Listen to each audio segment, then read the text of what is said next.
All right, so I'm doing the math on this, and Ryan Badrtalei, San Diego State men's basketball assistant coach, is joining us right now. And this has really snuck up on me, Coach, that we're 3 weeks out from an exhibition game at Viejas against UCLA. You guys have been practicing all summer. We know full practice is now underway, and basketball season is back. And now that practice is underway, what changes this time of year? Like I said, you've been practicing over the summer. Now we're kind of into the fall. What's changing in your ramp up for the season? And thanks for hopping on. Hey, thanks for having me. It's great to be on. Appreciate you guys always. I think everyone kind of just has this anticipation for this time of year where, there's just a feeling that things change. Practices are longer. And you start thinking real seriously about, what the hierarchy is amongst the team and how things are going to fit together. And then you look, down the tunnel a little bit. And like you said, 3 weeks from now, we're playing a game in front of a crowd. It used to be where, the rules were you're doing most of these, games that you play in October as closed door scrimmages. And now that we're playing in front of a crowd, in front of our fans, and playing against what has become a rival from up the freeway, there's a lot on the line. And so we look at it like, we're preparing to play a game, and we're obviously not going to be in midseason form by then. But obviously it's something that we shoot for, because once you start playing and you start going a little bit longer with practices, guys start getting tired of playing against each other and playing against the scout team. And so it's really exciting to know that you're ramping up to play against somebody else. You guys have a really deep team, maybe the deepest team in San Diego State basketball history. When you look at the depth of this team here, Coach, is it harder to make these decisions to make sure you get, every guy's playing time, or how does the decisions go into making sure that the depth of your team is used in the best way possible? Yeah, it's a great question. I mean, I think those are, a lot of times it's good problems to have. I mean, if you want to, complain about the depth of your team and having too much talent, I mean, there'll be a lot of coaches around the country they'll scoff at you and say, hey, those are rich people's problems. And I think, we kind of look at it the same way. And we've got incredible talent from top to bottom on our roster. And it gives us an opportunity to do a lot of different things, both offensively and defensively.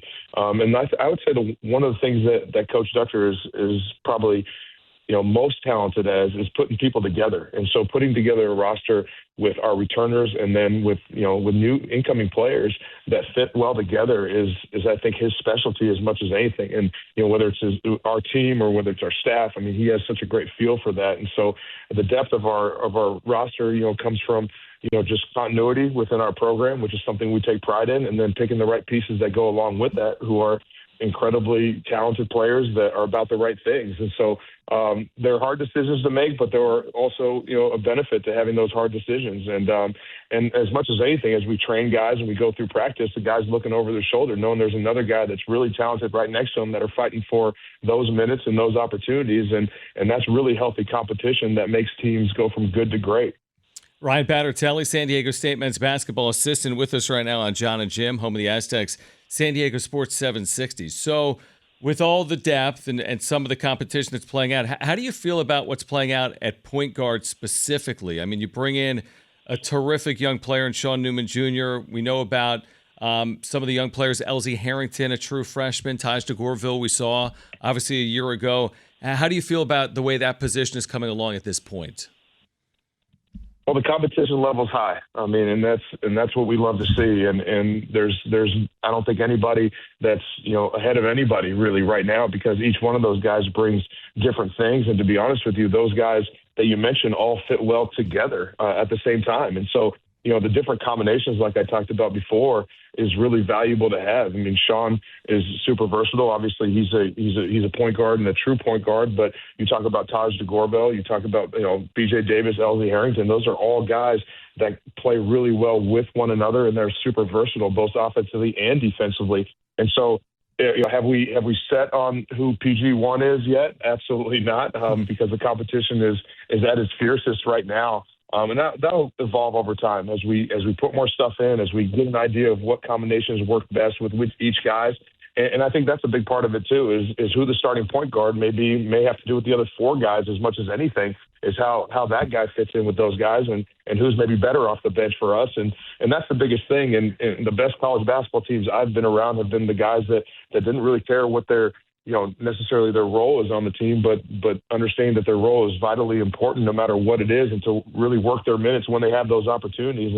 And that's going to be a part of, the coaching process for us, is getting guys to buy into what those roles are, because we will have depth, because we will have a lot of talent. It's going to be different guys on different nights. And I think that might be the same case with who's playing that point guard spot. How's Magoon looking? Magoon's been great. I mean, I'm excited to see him, every day. I mean, because I think he's making progress every day. He's doing a little bit more every day that I see him, whether I see him in the training room or in the weight room. A guy, especially at this stage of their life, gets more confident when all of a sudden the long sleeve shirts are not on anymore and the shirt comes off a little bit more. I see him on campus and all of a sudden he's basking in the sun a little bit. And I'm like, okay, Magoon of last year is not doing that. And so there's some pride that he's certainly taking in terms of his growth and development. And this happens a lot of times. He's able to see how the weight room translates into onto the court. And once he's been able to see, I think everybody who watched the Aztecs were able to see an evolution of Magoon Guath in terms of his physicality, his strength, his ability to score around the rim.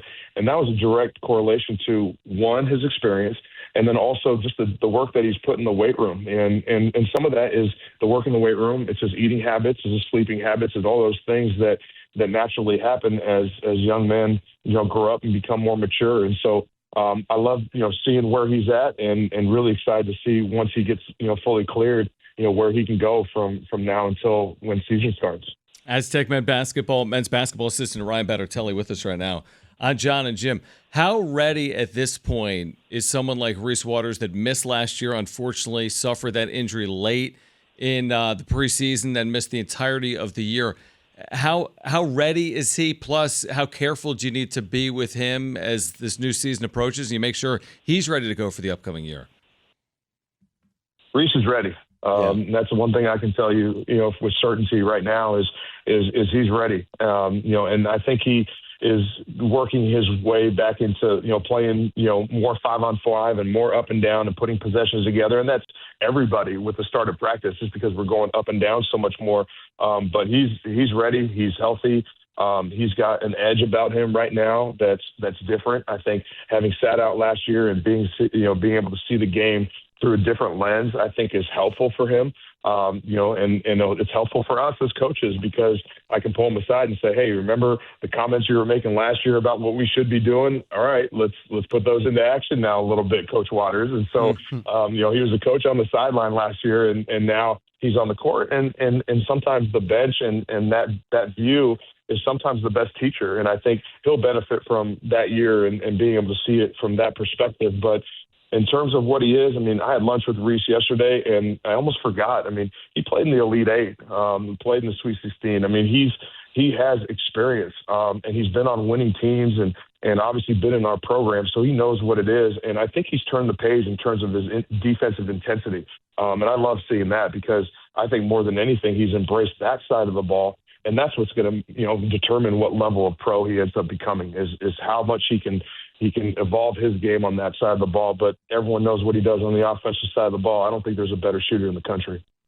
We've had a handful of guys on with us over the course of the summer, and all of them talked about how they wanted to step up in leadership roles. When you have so many guys on the team that want to become and be leaders, how does that make you feel as a coaching staff to have, a handful of guys that step up and say, I want to be leader, I want to be leader?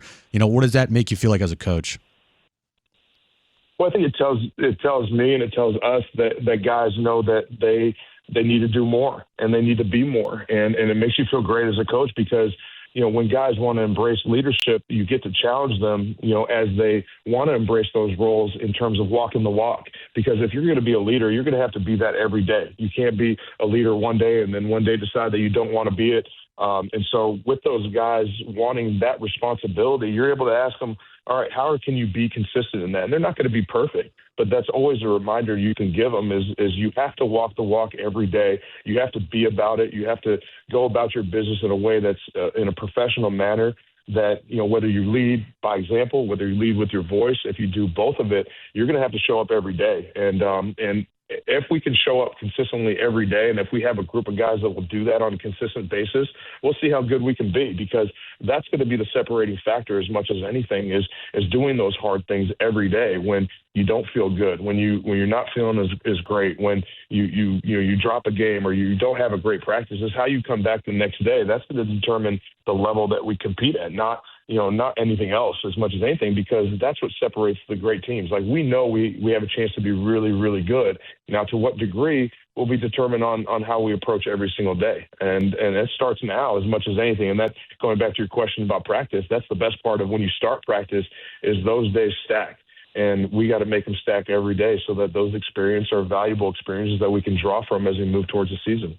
It is a long journey that fans will get to see begin against UCLA in an exhibition. But San Diego State men's basketball, of course, is on the floor getting ready for these exhibition games against UCLA and USD. And then, of course, the opener of the season will be here before we know it in early November. Ryan, always appreciate your time. Looking forward to seeing you on the Mesa at some point soon. Best of luck in the preparations for the year, and thanks for hopping on. Thanks, Coach. Yeah, thanks so much for having me. Go Aztecs.